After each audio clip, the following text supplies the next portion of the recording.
2019-এ মেদিনীপুর থেকে জয়, তারপরে আসন বদলে দেওয়া হলো, অর্থাৎ জেতা সিট থেকে অন্য কেন্দ্রে পাঠিয়ে দেওয়া হলো। দিলীপ ঘোষের বক্তব্য শোনাবো। তিনি বলছেন জেতা সিট হারার জন্যই প্ল্যান, আসন বদলে হারের পরেই ফের বিস্ফোরক দিলীপ ঘোষ। শুধু তাই নয়, কুর্মীদের নিয়েও মন্তব্য করেছেন তিনি। বলেছেন কুর্মীদের তার বিরুদ্ধে তাতানো হয়েছিল, দাবি দিলীপের। কি বলেছেন দিলীপ ঘোষ শোনাবো।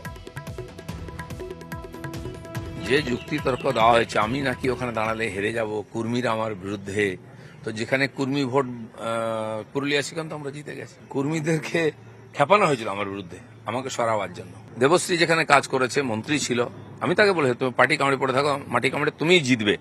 সে আসন আমরা জিতেছি, আর যে জিতেছে সে তার কাউন্সিলর ছিল। তাকে কে চিনতো ওখানে? সে তো একটা ওখানে গ্রামীণ পুরসভার নেতা, সে জিতে গেল, দেবশ্রী জিততো না। এর পিছনে কি আছে, কেন করা হচ্ছে, এটা তো ভাবতে হবে। কিছু তো আছেই, না হলে যারা পুরনো পার্টির প্রতিষ্ঠিত নেতা তাদেরকে হারাবার জন্য পাঠানো হয়েছিল নাকি কি জন্য?